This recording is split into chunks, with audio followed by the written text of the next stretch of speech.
Today on Things We Imagine, we're speaking with comic writers and graphic novelists about their writing inspirations and aspirations. Tune in to hear from the truly marvelous Danny Lore and Stephanie Williams from Marvel Voices Legacy, and Wonder siblings Shawnee and Chanel Gibbs from their 2022 debut graphic novel, Ghost Roast. Thanks for joining us today.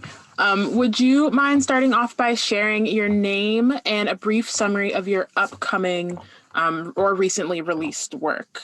Hey, this is Stephanie Williams. I am a comic writer and pop culture journalist. Most recently, I made my Marvel debut in Marvel Voices Legacy #1. Hey, I'm Danny Lore, prose and comics writer, upcoming writer of Champions, as well as various horror short stories and the like.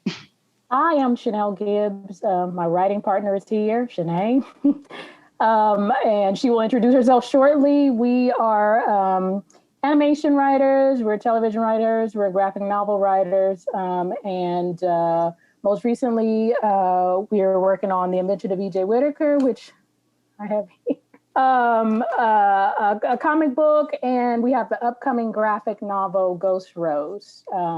It is scheduled to debut in spring 2022. Well, she said everything. I'm Shanae Gibbs. Chanel is my writing partner and sister and good friend. As she said, we're comic book writers. We cover a lot of genres with our writing. And we also write for animation and are also currently writers for Warner Brothers Animation. I guess we'll stay on you, Shawnee and Chanel.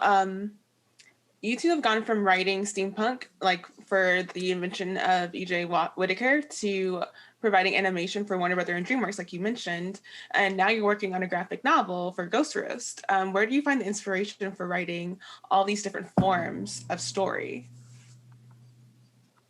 Janae, you can go first.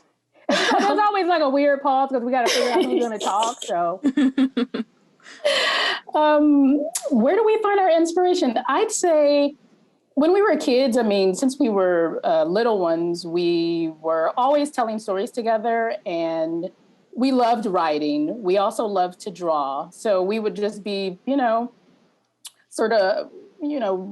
drawing our own stories. And we came into comic books from a different sort of avenue, I would guess. When we were kids, we would read the funnies, the newspapers, Sunday newspapers. We would be watching a lot of animation. We would be watching a lot of television. So Steven Spielberg, we grew up idolizing Craig McCracken and lots of animation creators. So it was just like a big fusion of everything. We're initially from Oakland, California.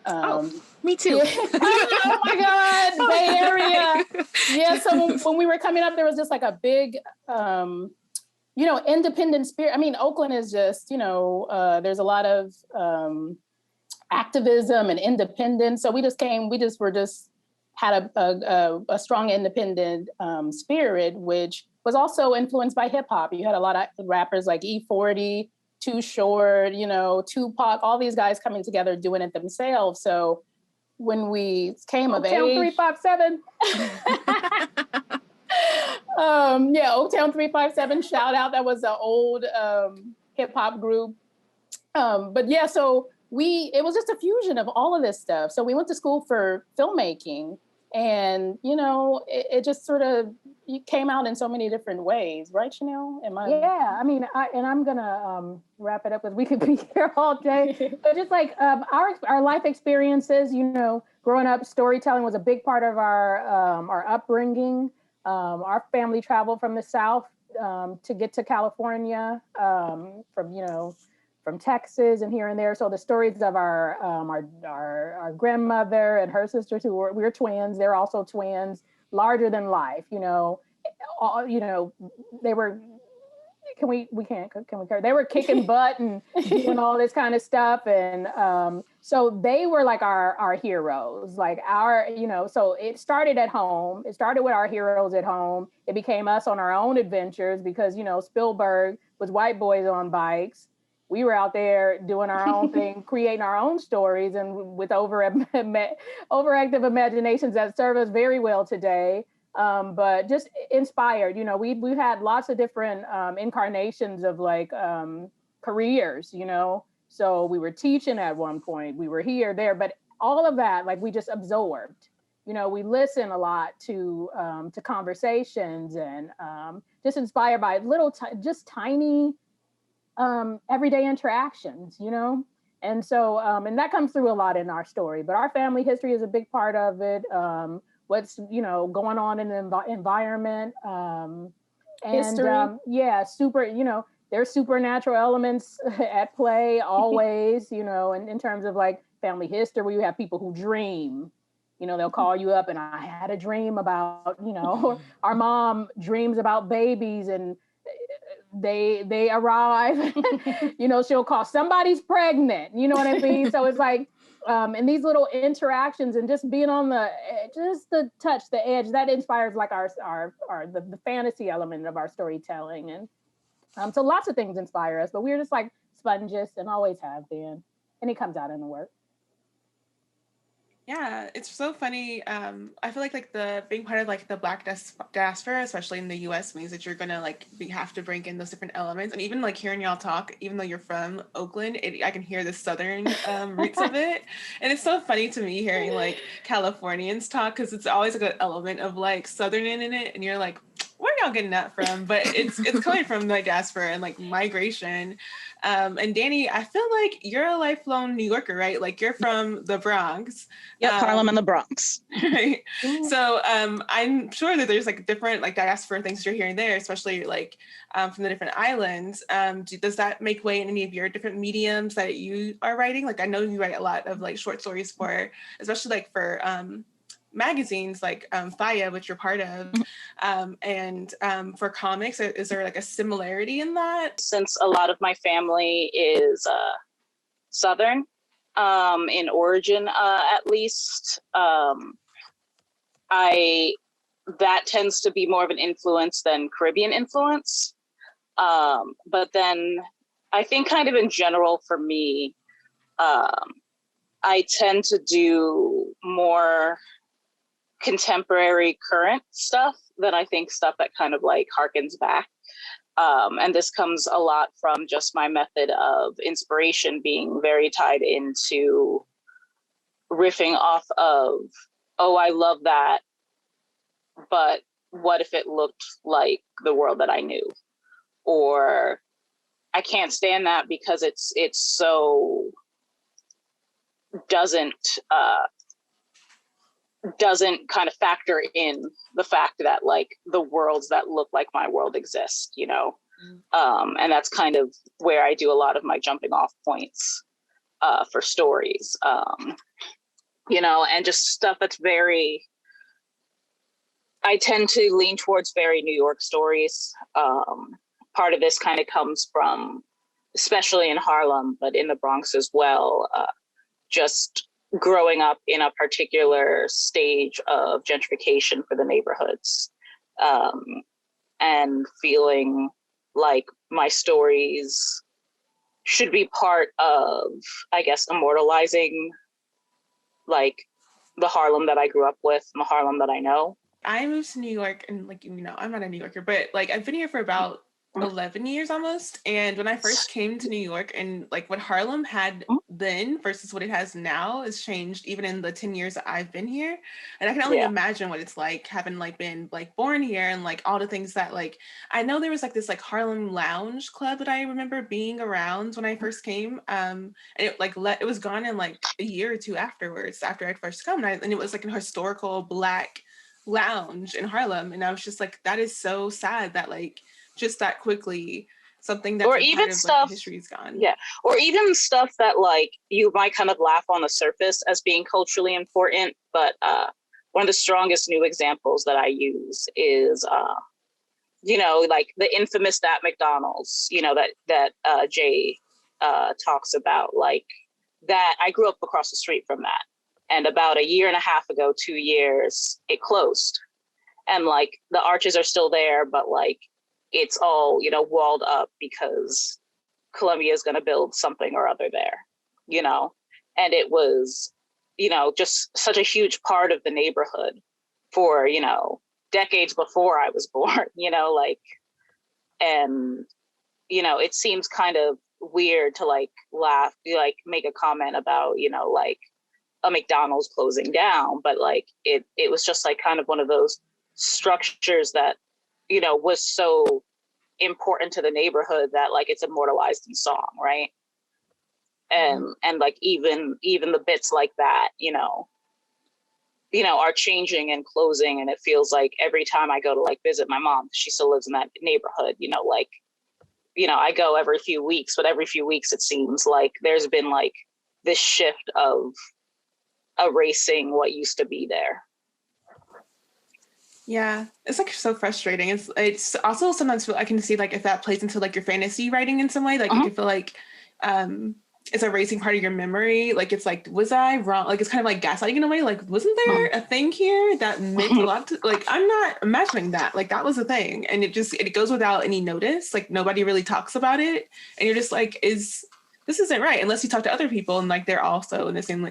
So I could see that being like something that you feel like critical into bringing into what you write about. So for Steph, while we're talking about like the diaspora and like how we're being inspired like place, is that part of how you tell stories? I mean, you like, first of all, your tweets are like masterpieces half the time. And then like, is there like a certain energy that you have to channel to like stay engaging from like writing for like your tweets and like op-ed pieces versus like being more creative in comics? Like, how do you bring that kind of like inspiration and energy full circle in your work? If I found it funny, then it's gonna, like, if I'm going to share it via tweet or like within my work. And a lot of stuff I end up drawing from like just personal experiences. So just recently with the story that I have in Marvel Voices Legacy, you know, that story is based off the time that my grandmother sent me to the store. I think it was like, I don't know, like 19 or something like that, to get some condensed milk, but I didn't know where it was. So I spent like, I don't know, like an hour or so in the store, and it probably wasn't that long, but like looking for condensed milk so that she could make the caramel icing or whatever. But I thought it was like a funny, relatable story, because who hasn't gone to the store to get something and didn't know where it was, or been at the store and then like your mom or whoever you're with walks off and it's just kind of like, okay, but we're in the checkout aisle, like where are you? So a lot of my stories and just influence is just from personal experiences and things that I feel like hopefully will be relatable to folks.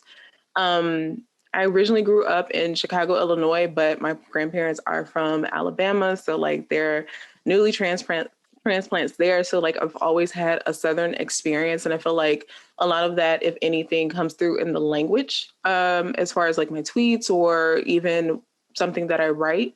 So like trying to preserve that in a way, because similar to like structures and stuff coming down, I just feel like there are certain parts of Blackness that over time we may forget about because of just the way things are moving. And as like our older family members, you know, move on to the next life, that's just something that's very important to me, because I think about that often. I'm like, you know, my grandparents are going like, did I get that recipe from my grandmother?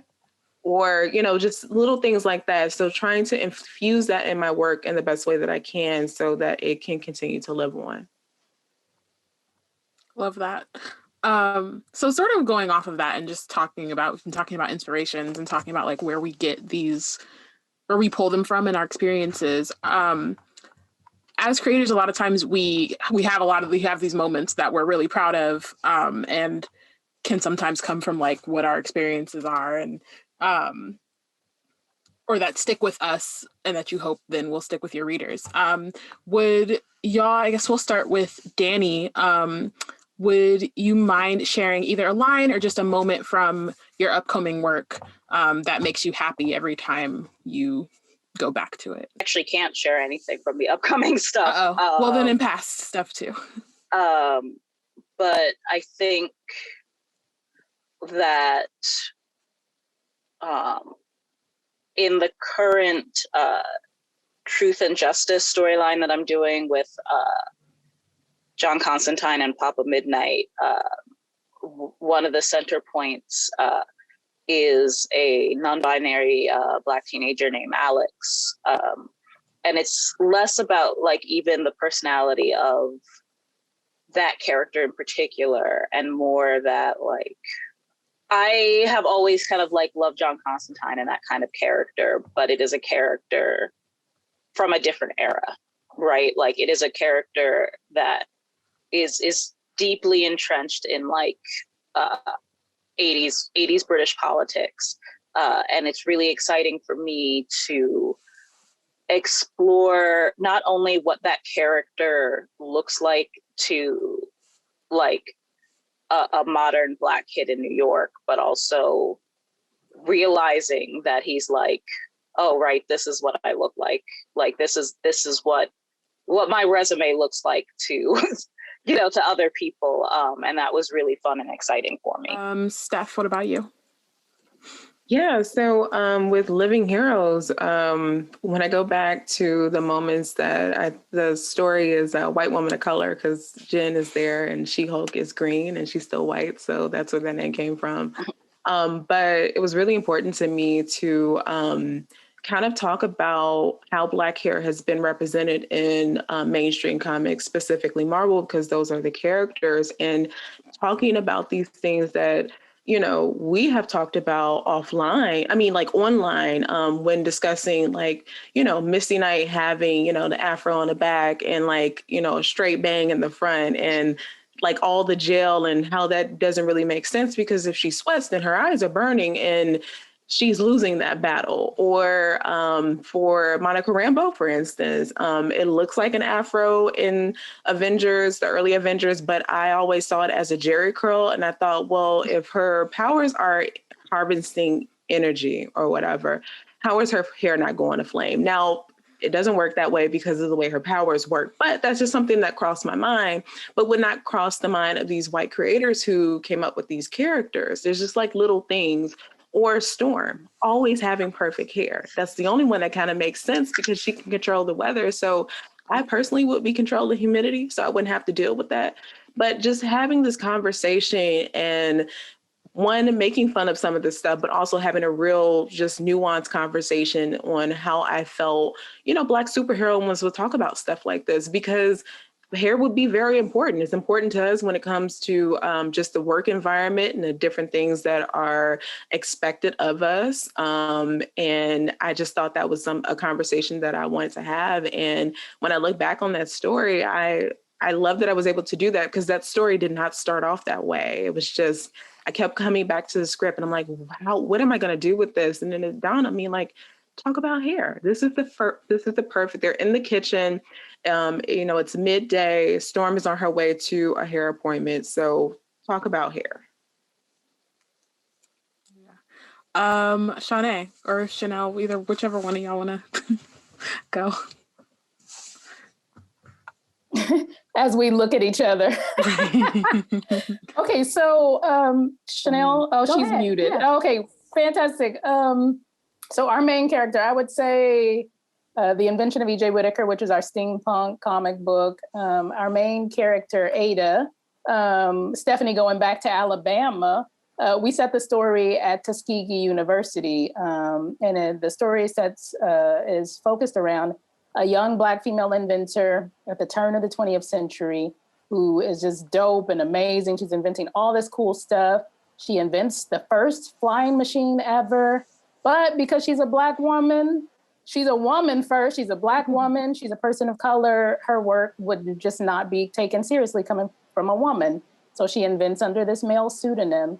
And we just were, in terms of the story, we were just thinking, what would it be to be like a Black girl nerd? You know what I mean? What would it be to be an awkward Black girl in 1901, and you're wrapped up in all this stuff. Like everybody's like, you got to get married. You got to be a teacher. Like if you're representing us, like there's so much societal pressure, but that you want to invent and you want to do like very cool and progressive stuff. So we just were like, what would that feel like in early 20th century America? So I'll share a line, which is a letter that she's writing at the very beginning. This is just a little bit, but this makes me proud when I think about just how we sort of, as Black people, we leave those breadcrumbs for the next generation. You know, like we just are building, like you saying, taking from my grandmother, taking from the ancestor, taking from everyone before me. So she's saying basically that she feels like she's foolish for even trying to invent, but quote, but I think about the countless innovators before me. What if they'd stopped because of fear? Those early human beings who discovered fire, those pioneers in Africa generations ago who developed agriculture, the builders of the pyramids, the ancient civilizations who gave us iron, the genius of Michelangelo, Edison, Carver, Tesla, each one being able to forge ahead because of the efforts of others before them. So that I love that line. Wait, let me go and take it one line further. You're sharing. Then the line that does it for me is right after that is, it is in that spirit that I continue to toil and fail alone. I can only hope to prove that I am worthy of the challenge and worthy more of the title, ... inventor. So, I mean, I think also that speaks to, you know, a lot of imposter sort of like syndrome that affects women and, you know, and Black women in these different spaces. You know, you get in there and you got to deal with all this stuff. So just having that at play in the story is something that actually comes up thematically kind of in our work too. So yeah, that was the sharing. Thank you all for that. And I think that's really good. I think throughout like each of y'all's comments, I hear a lot about like recognizing what it feels to be like marginalized in a space and like taking comfort in being able to speak to that marginalization when you're doing a work and making sure that it's clear. Like even like you were saying, like you have a non-binary character in Constantine, and I don't even know if I'm pronouncing that right. I don't even watch. Like I knew I had a show at one point. Definitely did not watch it. I'm not great about that.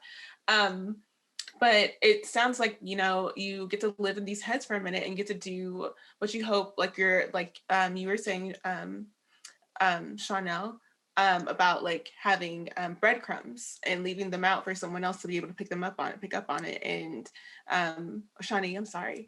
It's okay. That someone else can pick up on those breadcrumbs and maybe do something with that later. Were there people who do that for you? Like when it comes to like your inspirations and like what keeps you moving and what makes you think about like the kind of fantasy you may want to write from a film or animation or even music? Like, are there people who kind of give you breadcrumbs and kind of give you a boost whenever you're creating? And if so, would you mind giving us a couple of recommendations and again, it could be music, it could be comics, it could be movies, or whatever it is that kind of gives you that crumb to move on. For me, musically, it's clipping. They do a lot of really cool sci-fi, fantasy, and horror in their raps and their beats, which kind of and like auditorily feels like what I want my stories to feel like on a lot of levels. And then creators like N.K. Jemisin, Victor Laval, and Daniel Jose Older, which they all kind of just very naturally go like, there's a space for us in these different speculative fiction subgenres in ways that aren't that just feel that give me a feeling that I hope to one day pass on to other people and work.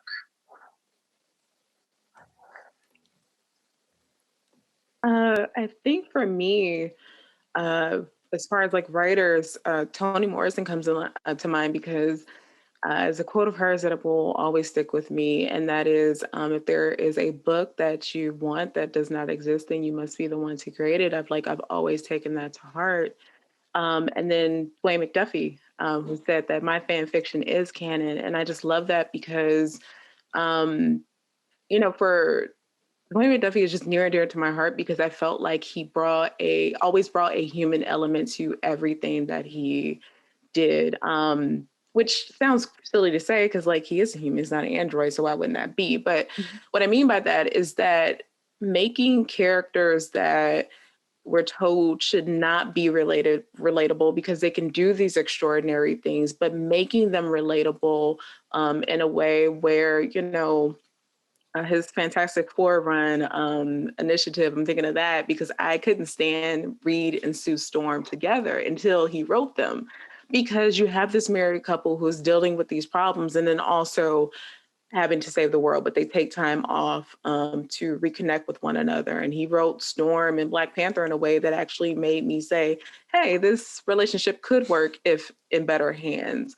So I feel like I always bring that to anything that I create, even if it's just writing a piece about, I don't know, like WandaVision or a review of something, trying to make sure that I'm relating my content in a way that anyone can understand. They do not have to be like immersed in the fandom or whatever. Like I want somebody to come off the street, be able to relate to what it is that I am, you know, talking about, and then hopefully find encouragement to get into it or actually find encouragement to start writing something themselves. Because for these two writers, their work has inspired me to want to do the same thing. And I just feel like that is so powerful, to have work that is a gift that keeps on giving because you inspire others to create works. And it's just something that has just always stuck with me.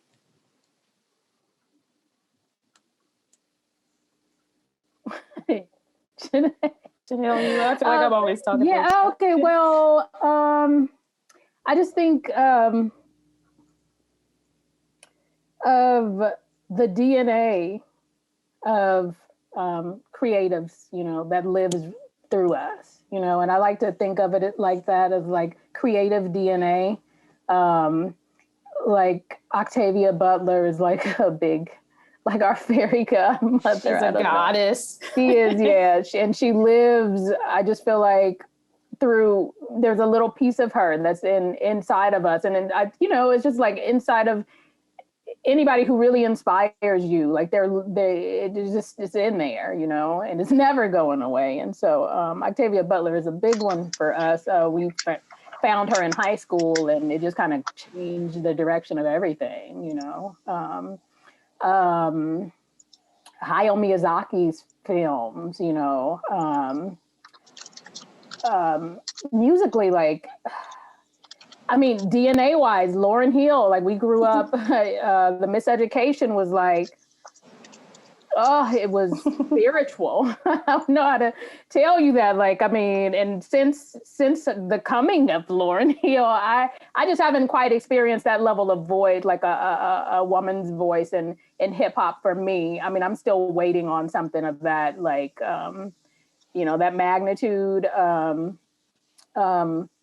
Yeah, so there's so much. There's, you know, Sarah Vaughan is in there, and you know, Sun Ra is, you know, there's Traces, and I'm really just, I mean, we try to keep our ears to the street, but you know, you get a little bit older in life and such. But I'm really into, like, there's a group by the name of Spillage Village that is messy and spiritual and like everything, you know, and a combination of voices coming together. It's hip hop, it's soul, it's gospel, it's like all of this stuff. And I think, like, you know, that's how our work kind of is, like this gumbo of inspiration. And it's simmering. I want to be like 85 years old, like, you know what I mean? Just like looking to the next generation, but also looking back. And kind of letting it all kind of flow. And I think, yeah, that's it. And, you know, we're always on like spiritual quests. So, so the work of different spiritual leaders and thought leaders kind of seep in there too. So, yeah, it's a joy. I mean, it's a joy to be alive. That's all. That's what and be a creative person and being alive, even through these strange times that we find ourselves in. You know, being able to lean on creativity and being able to create has been, you know, a lifesaver for people like me. So I'm glad to be here and speaking on it, giving a little testimony here today. Yeah, I second everything Chanel said. And Octavia Butler, I mean, when we found her, it was just like, I don't know, the heavens opened up, you know, and you could just, I don't know, the light just shone down on us, but such an inspiration. And then like, for me, I'm like, I feel like I'm looking forward and backwards at the same time, you know, like I'm really into history. I'm looking like ancient history, like, okay, what were our our way back, what were they doing? You know what I mean? And I find similarities, you know, and I just find like, I don't know, to me, it's the DNA of all, like Chanel was saying, the DNA of our ancestors and stuff. To me, I just hear echoes, you know, even in what we're all doing here, you know, and just that we can pass that on to other people, or we could, like for Octavia Butler, I feel like there was it was almost like her just existing, like turned on a spark, like it was like a something in me, you know what I mean? And I want to be able to do that for the next generation. I'm always listening to new music. I mean, I love what her is doing. Of course, Jasmine. So, and I just like good soul singing, you know what I mean? Too. I mean, I like all of it, but like you got a Jasmine Sullivan, when you put that on and she just throws you around the room vocally, you know. There's a woman named Laura Mvula out of the UK she's a composer, and her orchestrations are just heavenly, you know, and she's mixing everything. It's like everything classical, like jazz, hip hop, R&B, like into one. So it's just, I just feel, I feel elevated like when I listen to that. So yeah, I'm just a sponge. That's all. Just a walking, talking sponge, y'all. Well, thank y'all for joining us today and sharing the content carrying your personal stamps of approval. Can y'all go around and let us know where we can find you and your work? We'll start with Steph. All right. So I have a website now. Everyone kept fussing at me about doing it, and I did it. So you can go to whysteph.com, and it's WHYSTEPH.com. There's a reason for that, because I'm always getting asked that online. You can follow me on Twitter at Steph_I_Will. And if you got a coffee, then you can get Living Heroes. And I can't believe I'm actually going to even hold this up because, well, I'm always intentional with my work, but Marvel was never the goal. It just became a thing. So I'm really proud and happy to be a part of Marvel Voices legacy, because I don't know, like my work has been me. So it's nice to not to have had to conform or anything like that. And someone said, I really like what you do, so would you mind sharing that with us? And sure, because I can always go back to my table afterwards. You guys can find me, Danny Lore, over mostly on Twitter at WereDawgz, WEREDAWGZ.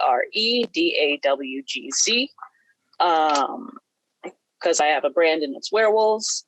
And I am honored to also share the pages of the Marvel Voices with Steph. And then in the next week, I think the King in Black Captain America comes out. And then we've got some more stuff coming out in the next couple of months as well. You guys can find us at GibbsSisters.com. I'm at NellVL on Twitter. Powerful retweets. Just retweeting hard, you know. And then same NellVL at Instagram. Shanae? Yeah, and you can find me at Shanae Gibbs on Instagram and Twitter. And if you're interested in the invention of VJ Whitaker, you can find the first issue on our website, Bopsy Books, our publishing company. And we have the second issue coming later this year. Oh, and Ghost Roast, spring of 2022 with the Houghton Mifflin Versify. To the Gibbs sisters, I just want y'all to know I was like trying not to fangirl, because like I've been a fan of yours for a long time. Oh, wow. I think you might have been one of my first few follows on Twitter several years ago, but I just love your work, and I'm just so happy that you're still creating and continue to create, and are in these spaces that you definitely deserve to be in. Thank You're you. welcome. Yes, likewise. Yeah, we're we're big just fans. Oh my gosh. You're like doing monstrous things. And I'm like so excited for you. So Thank you. Yeah, that's really nice to hear. Yeah, no. Again, like I spoke about, other people's work inspiring you to do other things. So please know, like, your work has definitely been a part of my journey and inspiration. So just again, thank you. All right, I'm done. Oh, thank you. Yeah, we're honored to be. We're just honored to be talking with you both, and hearing your stories, and yeah, this is just good. It's always. I mean, this is almost. It's I don't know, something energetic about these types of conversations. So thank you. Yeah, for and all Black inviting women. us. Black women Yeah. and non-binary. Yeah, it's just really dope. Because I don't know, it's the time. The tides are turning, and it just feels that way. Incredible stories are being told by folks who, look like us, and it's just not all male dominated. So it's just a really great time to, I don't know, like, create and do stuff and have fun and tell the stories that you want to tell, not that you feel need to be told. So I love it. And be us. That's the other thing. Being Yeah. us. This is the cool thing. It's like people, to me, it's like this is the time where people are like, we like what you're doing, bring you to the table. And you're not like having to conform yourself or like bend yourself out of shape. I don't know, it's feeling good. I feel like God is just letting us shine. Yeah, no, I wholeheartedly agree. Yeah. And thank you, ladies, for creating this space. I mean, this is amazing to bring it into this sort of format. I mean, I know you have been doing this for a good while, but just bringing it into this format at this time is really special, and I thank you for having us be a part of it. Yeah, well, thanks for coming. This is what, our second episode, so we're Thanks for having us. Right.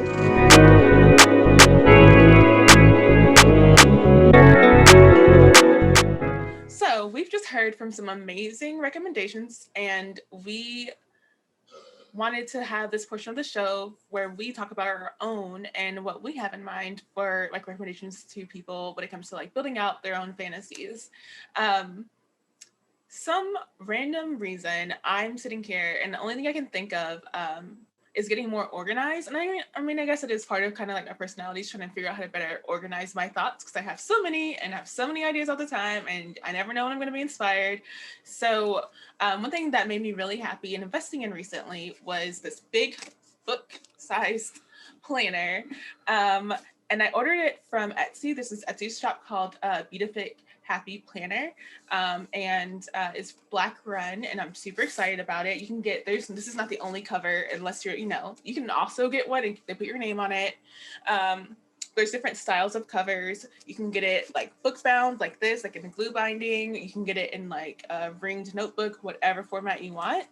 And what made me really excited about it is that like they have different portions that you can fill out for the day. So you can say what your mood is for the day, what you're grateful for, what you're excited about, outline your 3 main goals, and your daily to-do list. And then also like track how much water you're drinking, which I know is very interesting to you. Not everyone may know this, but Bayana is prolific for her you're better than other people on the team when it comes to drinking water. But the thing is that I wasn't, and so that's why now I'm good. I'm like pretty good now.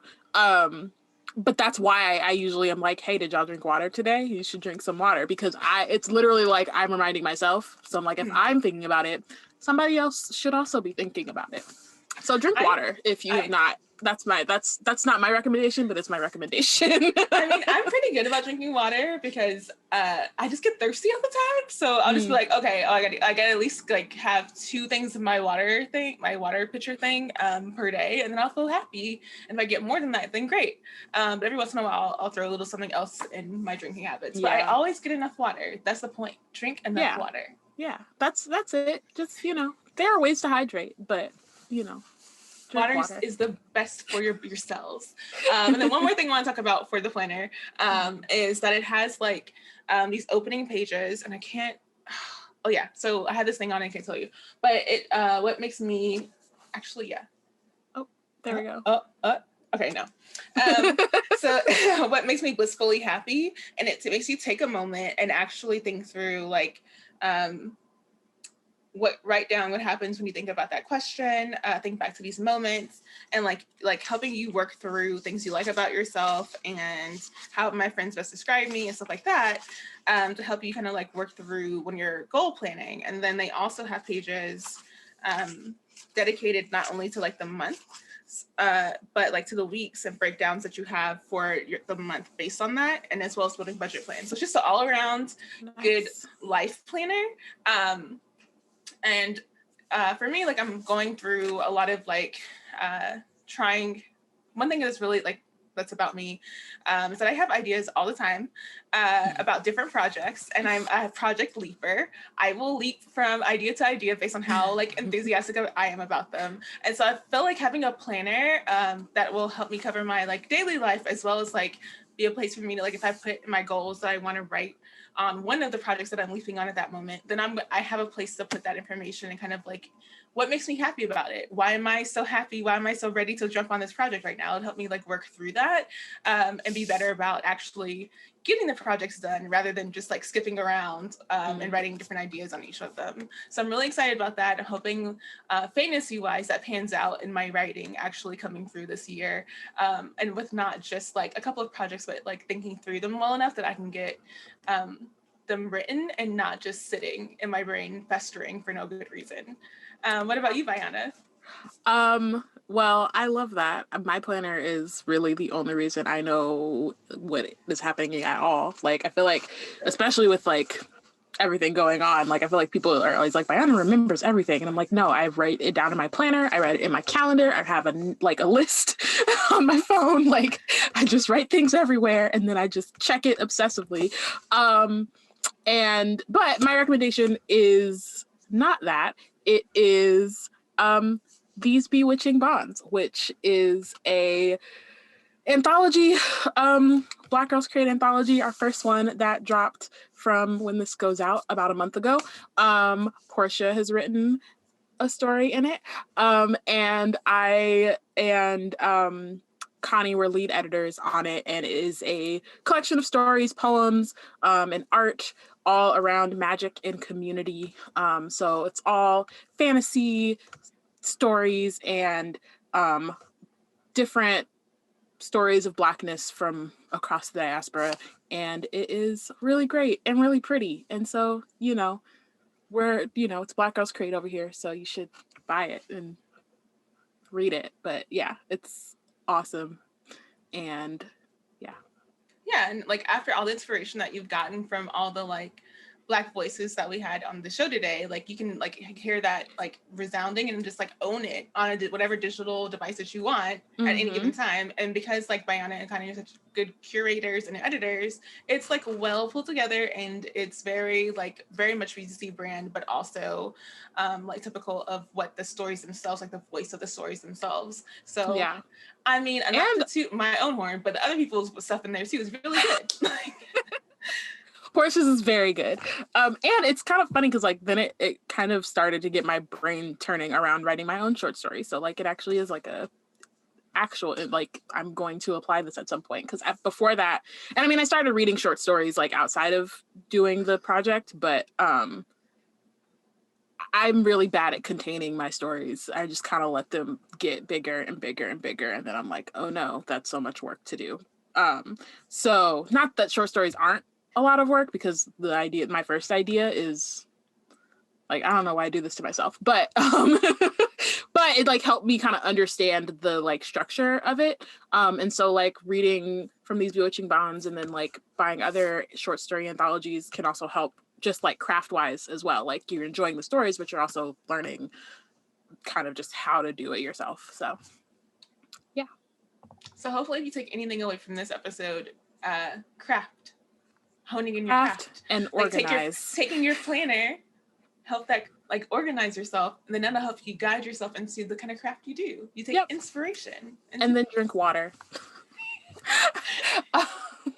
So that's it for this episode's Fantasy Rex.